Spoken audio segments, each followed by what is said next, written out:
Oke. Udah, udah. Dari gelar penjelasannya apa saja yang disampaikan dan digali sama penyidik? Iya, pertama-tama Kompolnas yang datang hari ini saya Khairul Anam sama Pak Gufron sama-sama komisioner Kompolnas mengikuti sejak awal ya sampai terakhir ya.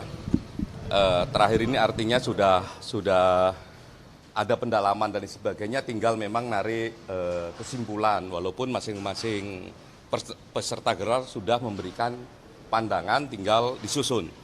Lah, apa yang terjadi di dalam? Yang terjadi di dalam menurut saya pertama, mekanisme yang dilakukan menurut saya sangat baik ya, kredibel.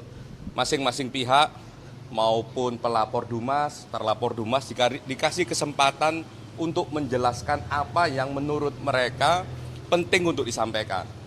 Ya, termasuk juga tidak hanya prinsipalnya, tapi juga ahlinya. Terlapor juga begitu, tidak hanya mereka pengacaranya, juga ahlinya.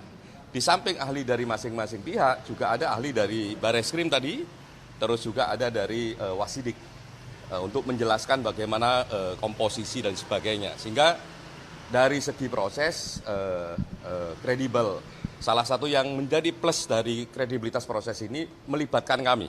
Jadi ada Kompolnas, ada Ombudsman, ada DPR juga, tapi tidak bentar saja, nggak sampai selesai ya.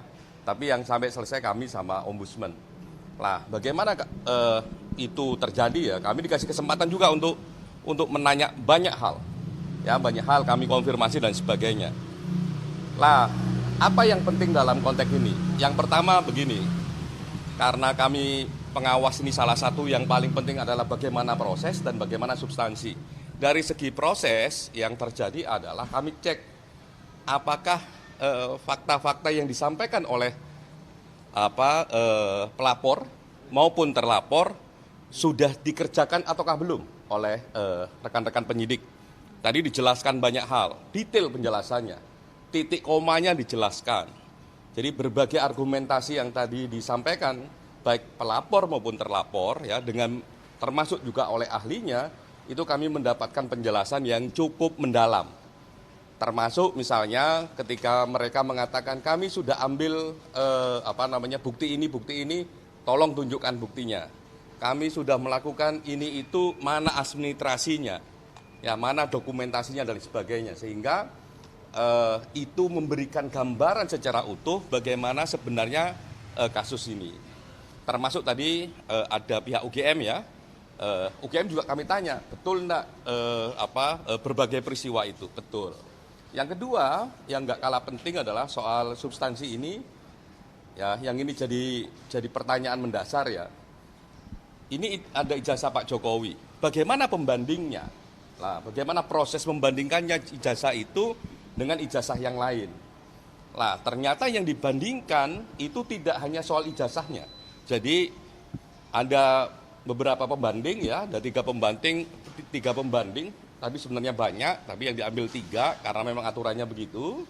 Nah, itu yang dicek pembandingnya tidak hanya soal ijazah, tapi soal semua berkasnya. Jadi ada kurang lebih 19 sampai 20 item pembanding di situ. Sehingga kita bisa tahu nih, betul enggak. Nah, dalam konteks perbandingan itu yang dicek per dokumen. Ya, per dokumen dicek. Terus kondisi common historicalnya dicek. Misalnya kok kondisi common historical itu kalau ada pertanyaan gini, ini kok ada ijazah satu pakai profesor, satunya enggak. Atau pakai pakai SOE, pakai SU, itu juga dicek.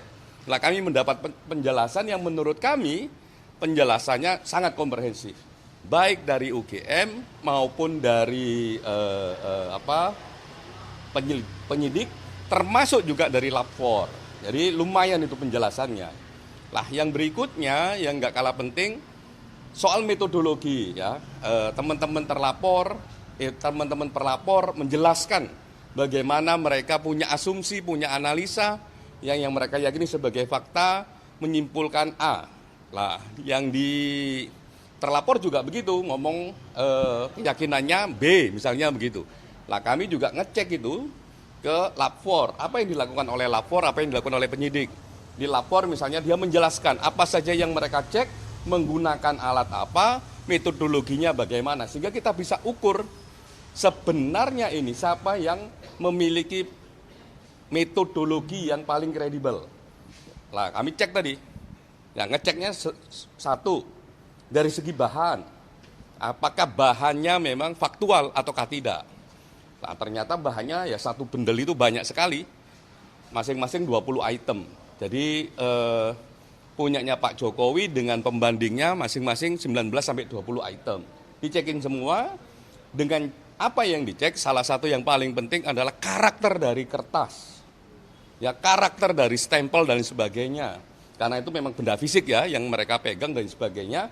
Sehingga dalam konteks seperti itu, ya sebagai satu proses metodologi, sebagai satu proses kerja-kerja penegakan hukum, kami mendapatkan gambaran yang kredibel. Yang berikutnya, apakah cara kerja kayak gitu bisa dipertanggungjawabkan? Bisa. Karena kita cek alatnya apa, metode kerjanya ini apakah berstandarisasi ataukah tidak. Alatnya tadi ditunjukin menggunakan alat apa saja, dan alat ini dipakai enggak di lapor yang lain. Nah, alat itu dipakai oleh lapor yang lain. Ya, artinya bisa diuji kalau alatnya itu. Kedua, apakah menggunakan satu standarisasi yang juga diakui secara internasional atau nasional? Ada pakai ISO. Sehingga memang dari segi metodologi itu lebih meyakinkan. Kami mendapatkan keterangan itu. Yang berikutnya yang nggak kalah penting adalah apakah misalnya begini, ketika proses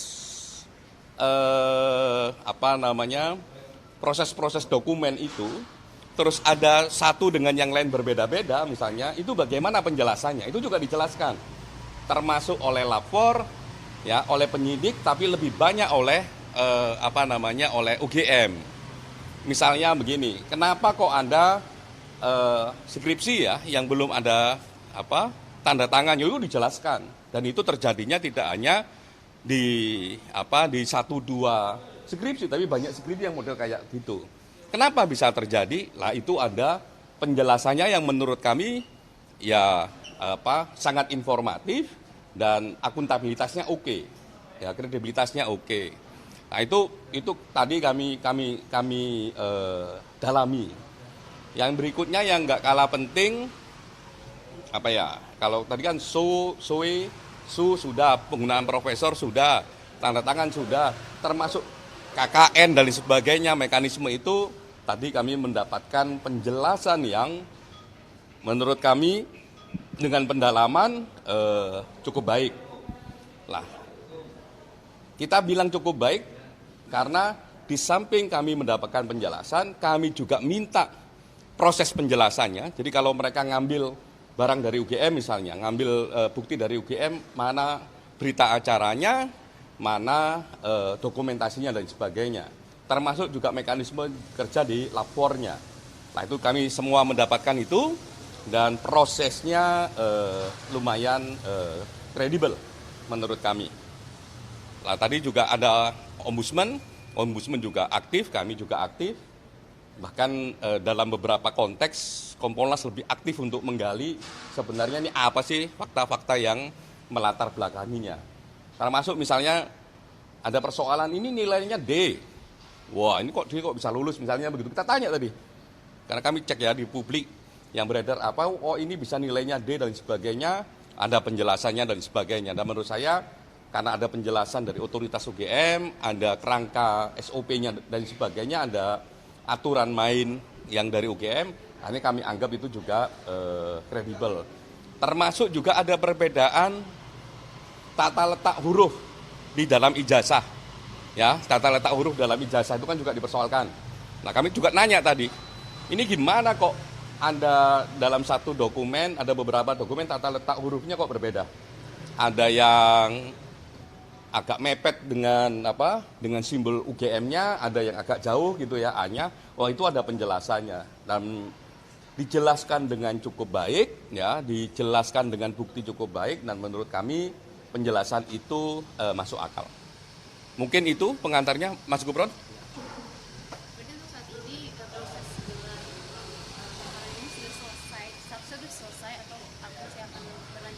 Sebagai satu proses gelar, tadi sampai pendalaman sudah selesai, masing-masing peserta gelar juga memberikan pandangannya, tinggal memang saat ini ditarik kesimpulan apa kesimpulannya. Gitu ya. Kalau dari kami, dari segi agak luas gitu ya, kayak tadi kita jelaskan, dari segi proses, dari segi substansi, dari segi administrasi, ya, termasuk metodologi, itu bisa dijawab dengan baik, ya, dengan akuntabel, dan kami dikasih kebebasan, bahkan tidak hanya kami, tapi juga teman eksternal yang lain, itu dikasih kebebasan untuk bertanya pendalaman lebih dalam lah. Itu menurut saya proses yang kredibel dan penjelasannya bisa diterima. Karena kenapa bisa diterima? Satu, kami tidak hanya diberikan penjelasan informatif, tapi kami ditunjukkan buktinya, kami ditunjukkan bukti prosesnya, dokumentasi prosesnya, kami juga ditunjukkan alat yang digunakan, sehingga itu bisa kami terima.